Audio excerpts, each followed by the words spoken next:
THE ELM TREE by Mary E. Wilkins Freeman. The elm tree had his field to himself.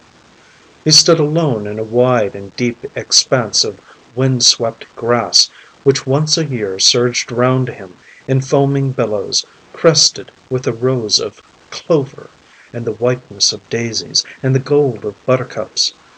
The rest of the time the field was green with an even slant of lush grass, or else it was a dun surface, or else a glittering level of snow, but always there stood the tree, with his green branches in the summer, his gold ones in the autumn, his tender gold-green ones in the spring, and his branches of naked grace in the winter. But always he was superb. There was not in the whole countryside another tree which could compare with him. He was matchless. Never a stranger passed the elm but stopped and stared and said something, or thought something about it.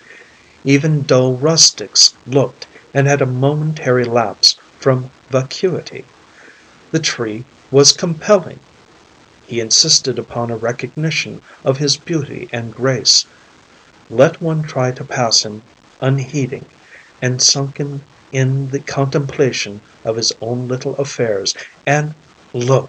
he would force himself out of the landscape, not only upon the eyes, but the very soul, which, turned away from self, would see the tree through its windows, like a revelation and proof of that which is outside and beyond. It became, at such times, to some minds, something akin to testimony of God. Something there was about the superb acres of those great branches, curving skyward and earthward, with matchless symmetry of line, which seemed to furnish an upward lift for thought and imagination.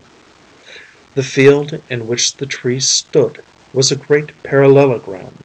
On the left-hand side, across a stone wall, was a house almost as old as the tree. On the other side, across a new painted fence, was a modern house, pretentious and ornate, with bracketed cornices, bay windows, a piazza, and a cupola. This cupola especially disturbed the mind of the dweller in the old house. The name of this dweller was David Ransom. He was quite old, and had a stiff leg which necessitated a gait wherein one limb described a rigid half-circle before it was brought to the accomplishment of a forward step. He had been incapacitated from work for some years. All he had in the world was his poor ancient house and an acre of land in the rear on which he raised vegetables and kept a few hens, which furnished his humble sustenance. Once it had been very different. He had owned the great field on which the elm stood. He had even owned the new house beyond, although in a simpler form. He had built it very largely with his own hands, for, though ostensibly a farmer, he had been a jack of all trades, and able to turn his hand to almost any craft with skill. He had lived in the old Ransom house, which had been in the family for 4 generations, until he was almost an old man, and his wife an old woman. Then, with the pitiful savings of a lifetime, he had built the new one. He had loved and handled tenderly every nail he had put into it, every fragrant length of pine. He had built it with the utmost that was in him. Then, just as it was finished, he had lost it. The bank in which his savings were stored had failed, and there was nothing to meet the payments for the stock. He sold the house and the field at a miserable sacrifice, and used the proceeds to pay the bills, all except a proportion which he was obliged to work out. The old wife died shortly afterward. The disappointment had been too much for her. All her life she had planned and dreamed about the new house which was to stand on the vacant lot. She had thought about it until, in a sense, she had really lived in it, and an actual building had tumbled about her ears. After she died, David lived alone, and wound himself up like a caterpillar in a cocoon of repining and misanthropy. He seemed bitter to the core. He was in spirit a revolutionist and anarchist. The mention of banks sent him into a white heat of rage. He nursed his grievances until they turned upon himself and stung him to his own spiritual harm.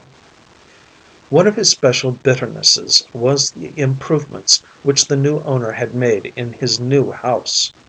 He resented them as he might have done any pointing out of his own personal defects. When the new owner, whose name was Thomas Savage, set about building the bay window on the blank of the south wall, David fairly swelled with indignation and humiliation. That morning he went across the road and unbottled his wrath to old Abner Slocum. Old Abner lived with his daughter, who was a dressmaker.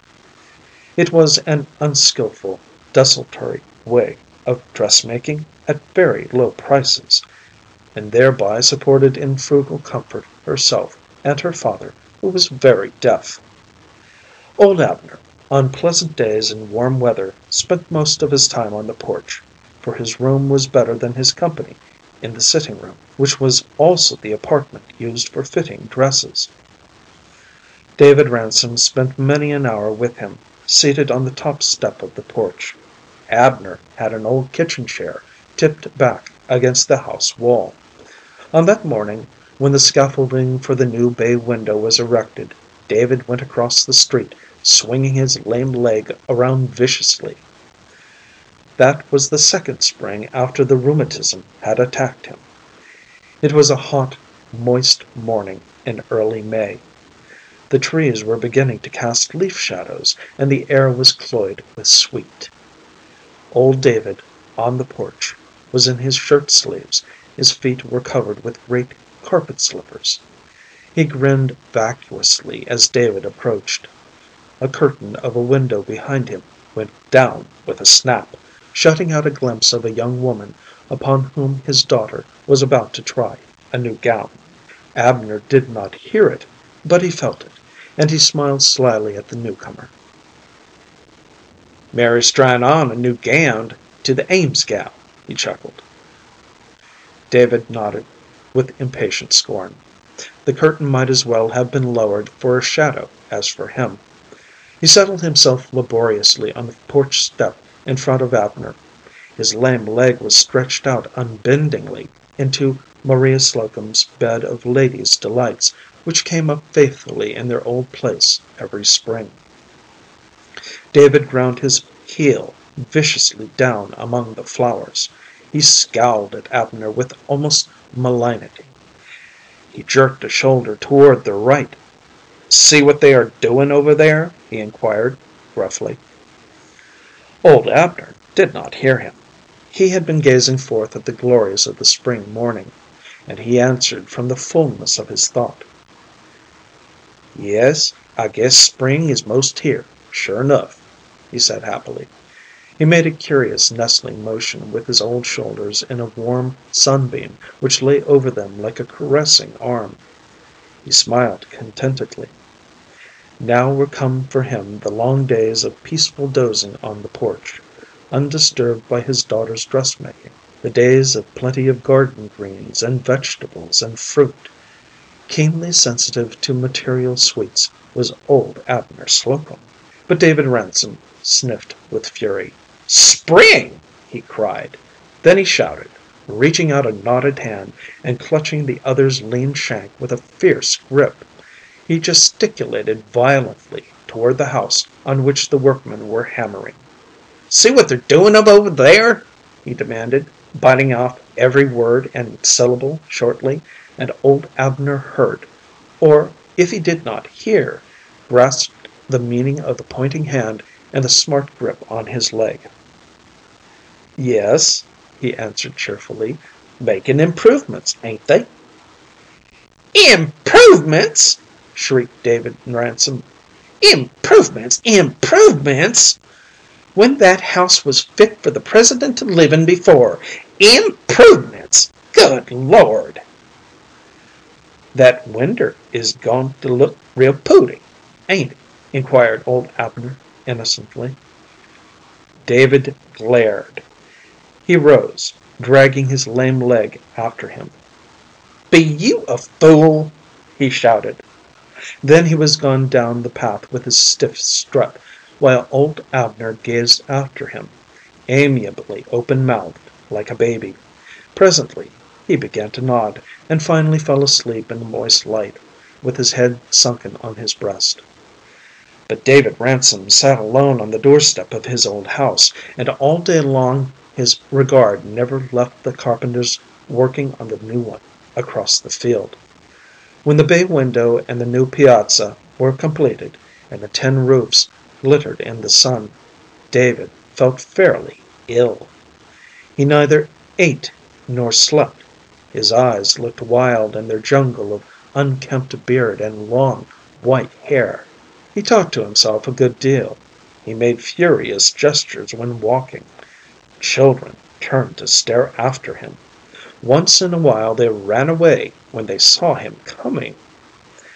There began to be talk of taking care of him, sending him somewhere to be looked out for, lest he do harm to himself and others. His old house and land might pay his board for the rest of his life, for he seemed feeble. David knew nothing of this.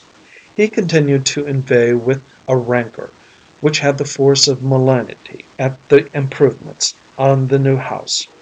When at last the cupola was built, that was the climax. When Maria Slocum saw him coming across the road to talk it over with her father, she hustled the old man into the house. "David Ransom is clean out of his head," she said, "and I ain't going to have him coming over here. I'm afraid of him." So when David reached the Slocum house, he found the door bolted and the window curtain down, with cautious gaps for peering at the sides, for Maria, her father, and a woman whom she was fitting. But David did not see them. He went stiffly home, talking all the way so loudly that they could hear what he said. "Bad enough to have it in the fust place, then to go and build on it to winders and piazzers and cupolas, as if it wa'n't good enough for him. Guess what was good enough for Sarah and me was good enough for him."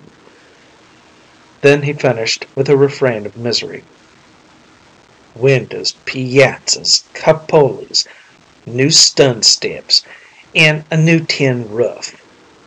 He said the last in a sort of sing-song, over and over. That was the burden of his thoughts, the summing up of his grievances. "Something had ought to be done about David Ransom," said Maria Slocum to the woman who was being fitted, and the woman agreed with her. That night a strange thing happened, one of the catastrophes which served to punctuate and paragraph the monotony of village life. The new house, which had been built by David Ransom and purchased and improved by Thomas Savage, was burned to the ground. At midnight the sky was rosy for miles around, and the air resonant with bells. At dawn there was only a bed of glowing coals and ashes. Everybody, of course, suspected David, although there was no proof except his well-known bitterness regarding the improvements. He was under a ban, though he was not arrested.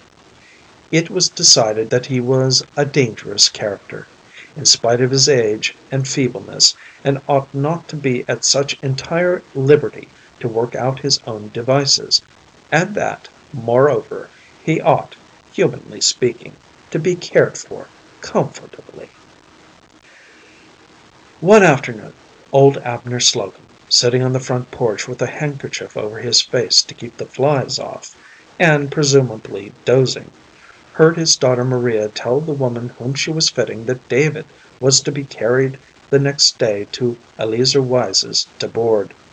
Eleazer and his wife had occasionally taken old people whom no one else wanted to board, for a small consideration. "The town has took it up," said Maria.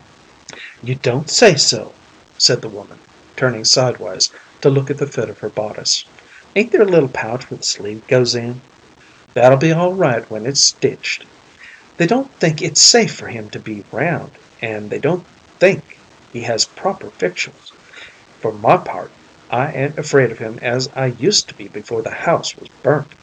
He don't talk to himself, nor make motions the way he used to.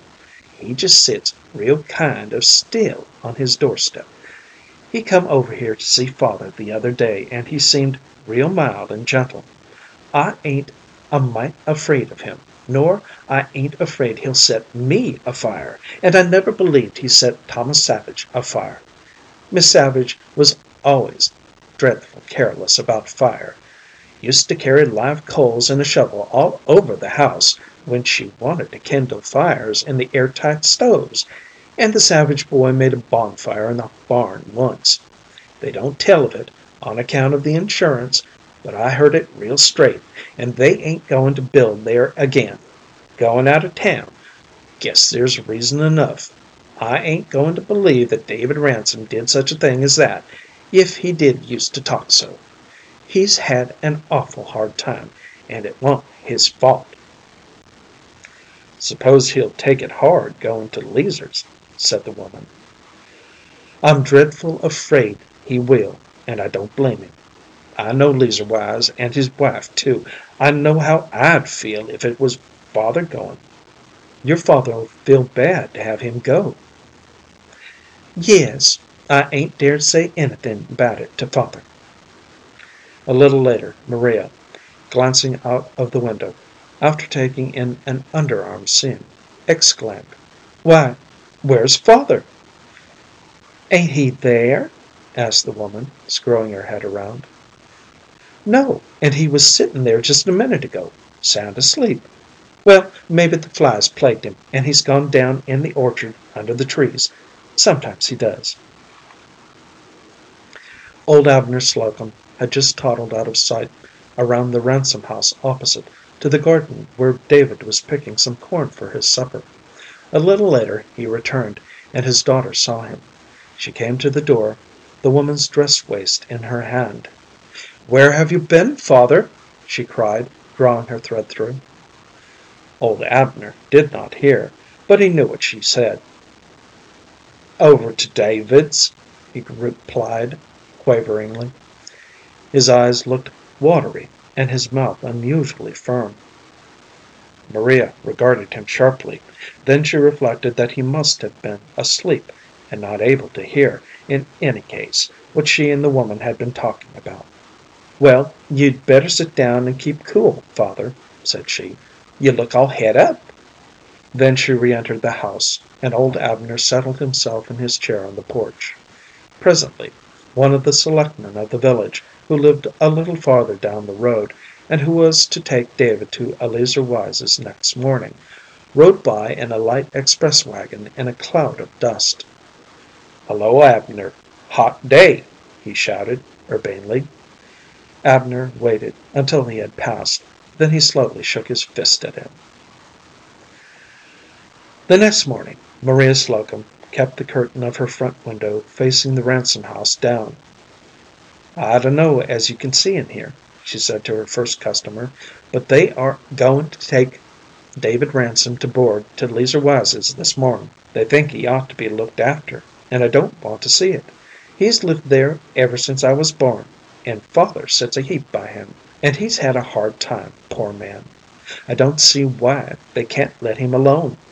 He never set that fire any more than I did, and he wouldn't hurt a baby kitten, never would, for all he used to talk so. If he ain't quite so comfortable where he is, he's enough sight happier than he'll be to Leazer's." "I've heard Leazer Wise wa'n't any too mild," said the other woman. "I wouldn't want father to go there," said Maria. There was a sound of wheels outside. "Guess Leazer and John Daggett have come for him now," said Maria. The woman peeped around the curtain. "Yes, they have," said she. "It's John's wagon. They're going to try to let the house and have the rent pay his board," said Maria. "See anything of him?" "No, they're just going in the front gate. Now they're knocking." "Anybody come to the door?" "No, they're knocking again." "Anybody come?" "No, now they're trying the door." "Are they going in?" "Yes, they're going in." There was a silence. Presently Maria spoke. "See anything of him?" "No, can't see a sign of anybody." "Ain't it dreadful queer?" "Seems to me it is. You don't suppose anything has happened, do you?" "I dunno. It's dreadful queer." The woman made an exclamation. "What is it?" asked Maria, anxiously. "What do you see, Miss Abbott?" "Why, they're coming out," replied the woman. "He with them?" "No, he ain't. My land!" "What is it?" "They're coming over here."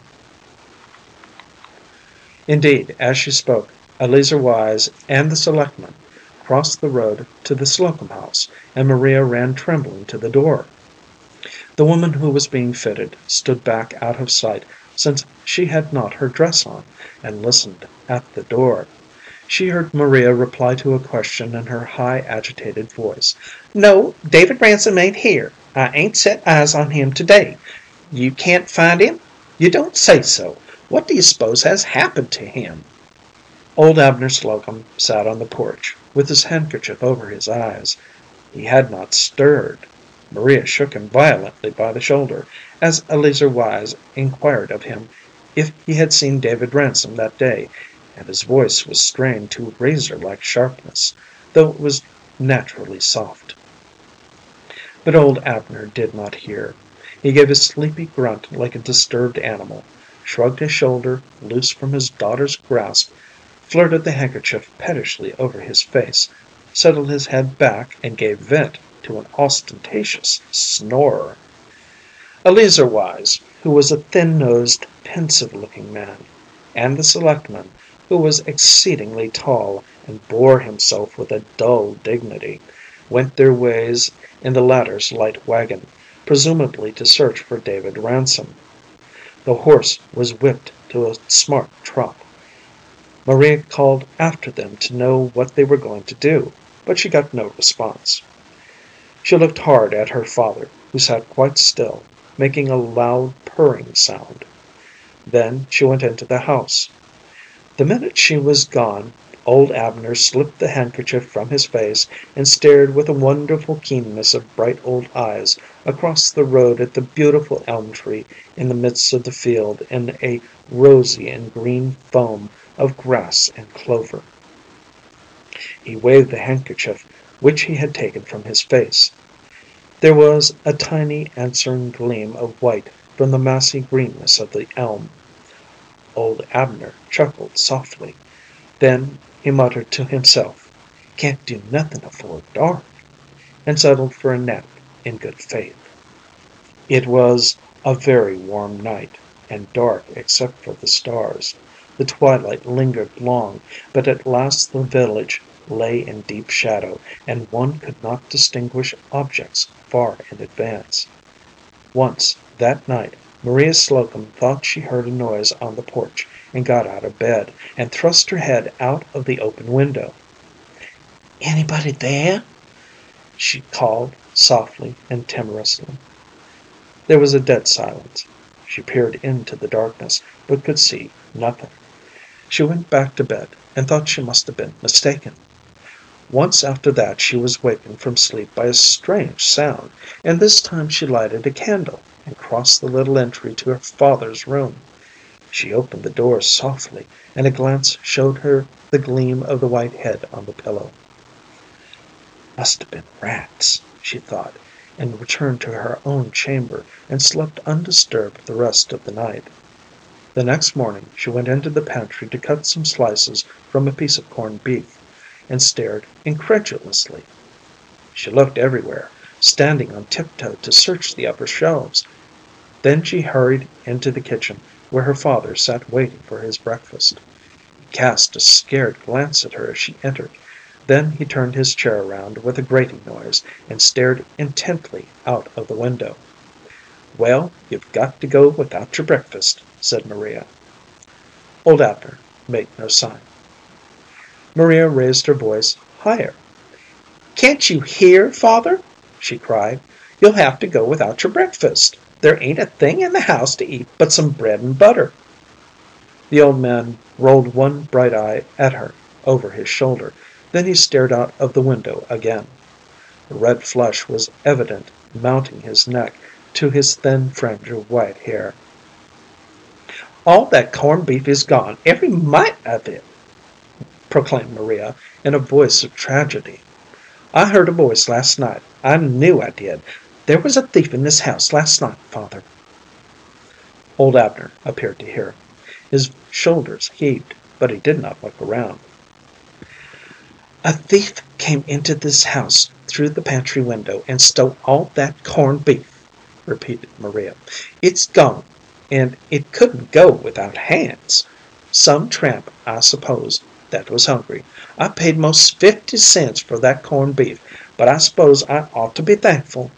He might have stole Miss Bemis's black silk dress. You'll have to put up with toasted bread for your breakfast, father. Do you hear, father? You'll have to put up with toasted bread and coffee for your breakfast." "All right," mumbled the old man. Maria went out of the room, and the sound of the coffee mill in the shed resounded through the house. Then old Abner turned around and noiselessly doubled himself up with merriment. The day was very pleasant and clear, although still warm. Maria toiled at her dressmaking, and old Abner sat peacefully on the porch. The selectman and Eleazer visited the house once and inquired if they had seen anything of David. They also searched again in the old Ransom house. In the afternoon, just after the two men had driven away, and Maria had the front curtains drawn to keep out the sun, old Abner stole around the house, got a tin pail from the pantry, drew it full of cold water at the well, and slunk swiftly, padding like an old dog in his carpet-slippered feet, across the opposite field to the elm tree. He stood underneath, casting wary glances around. He held the pail, catching a gleam of the western sun from its polished sides until it looked as if on fire. He fumbled away at its handle. Then suddenly, as if by some unseen agency, it was drawn up and out of sight into the green umbrage of the great tree. Old Abner turned about gleefully after a furtive hiss or whisper sent after the ascending pail, and his daughter Maria stood unexpectedly behind him. Slyness and sharpness were family traits. She had been suspicious ever since she had missed the meat in the morning. Old Abner turned quite pale. He chuckled feebly to hide his consternation, and he stared helplessly at Maria. "What in creation are you doing here, father?" she asked sternly. She spoke quite low, but he heard her perfectly. "I ain't doing anything, Mary," he replied feebly, shifting in his carpet slippers. "You needn't talk that way to me, father. I know better. You're up to something. What were you doing with that pail, and how came it to go up in the tree?" Maria peered upward and stood transfixed. Out of the great spread of the tree, that majesty of green radiances and violet shadows and highlights as of emeralds, out of this fairy mottle as of jewels and shadows and sunbeams, stared the face of old David Ransom. And the face was inexpressibly changed. All the bitterness and rancor were gone. It was the face of a man in shelter from the woes and stress of life. He looked forth from the beautiful arms of the great tree like a child from the arms of its mother. He had fled for shelter to a heart of nature, and it had not failed him. He smiled down at Maria with a peaceful triumph. "They never thought of looking for me here," he called down. "I wa'n't goin' to Leazer's." "David Ransom, you ain't been up there all this time in that tree!" gasped Maria. "Why, they've got men hunting in the woods, and they're going to drag the pond." David laughed in a silver strain as sweetly as a child. "Never thought of looking for me here," said he. "I wa'n't gone to Leazer's." "How on earth did you ever get up there with your lame leg?" "I climb." "How? You wa'n't up there all night." David nodded, setting the green leaves nodding. He was comfortably astride a large bough, with another below it, affording him a rest for his feet. His back and head were against the trunk of the tree. He rested as comfortably as if in an armchair midway of the tree, entirely concealed from view except to one standing directly beneath him. "It beats all," said Maria. "I suppose you carried him that corned beef, father. That was where it went to." "I wa'n't goin' to let an old neighbor starve, Mary," said old Abner, with boldness. Maria stood staring at him. "I carried him some bread, too, and a piece of squash pie," said old Abner, defiantly, in his cracked treble of age. Maria looked up at old David in the tree. "Mr. Ransom, you come down here as quick as you can," said she, authoritatively. David made an attempt to climb higher. His bough rocked. "Come right down here," repeated Maria. "You ain't got to go to Leazer's. I ain't afraid of you. You didn't set that house afire, did you?" "No, I didn't," called down David. "Well, you come down here. You shan't go to Leazer's. You can board with me. I need the money as much as Leazer Wise. You can have the south chamber, or you can sleep in your own house, if you want to, till it's rented, if you'd feel more to home." "I've moved out of my old house," called David. "All right, you can have the south chamber in my house, and you and father can have real good times together. Come down. Can't you get down?" David began swinging himself downward with painful slowness. "Be careful you don't fall and break your bones." David descended. When he was just ready to slide down the shaggy trunk below the spread of large branches, he paused and looked down at Maria with lingering doubt and distrust. "You needn't be afraid," said Maria. The tears were running down her cheeks. "You shan't go anywheres you don't want to. I'll look out for you, and I'd like to see anybody stop me." There was decision in Maria's voice, which compelled confidence. Still, David looked down hesitatingly, like a child afraid to leave its mother. "Come right along," said Maria, "and look out you don't fall and break your bones. I've got some nice griddle cakes for supper, and a custard pie." David slid down. After that, the two old men could have been seen all day seated on the porch of the Slocum house, wrapped in the silence of peaceful memories. A family moved into the old Ransom house, and they enjoyed watching the children play about. David took a fancy to one little girl. Sometimes he coaxed her over, and he told her one story of his own childhood which his father had told him. It was uncouth and pointless, but the child loved it, and the two men hailed its climax always with innocent laughter. The three were children together. Old David was never bitter nor rebellious in those days, but his mind was somewhat affected after a curious and, as some would have it, merciful fashion. Maria said openly that it was a blessing that he looked at things the way he did, that she believed that the Lord was sort of telling him stories to keep him going in his hard road of life, the way folks tell stories to children. She discovered it before old David had been domiciled with her 24 hours. It was the next morning after he came there. He and her father were talking together on the porch, and she heard David saying this to old Abner. "You see that house over there?" said he. "Ain't it handsome? It's the handsomest house in this town, and it's all mine. Nobody else has the right to set foot in it. I had it painted green, and it's higher than the meetin' house. Can't nobody find any fault with that house.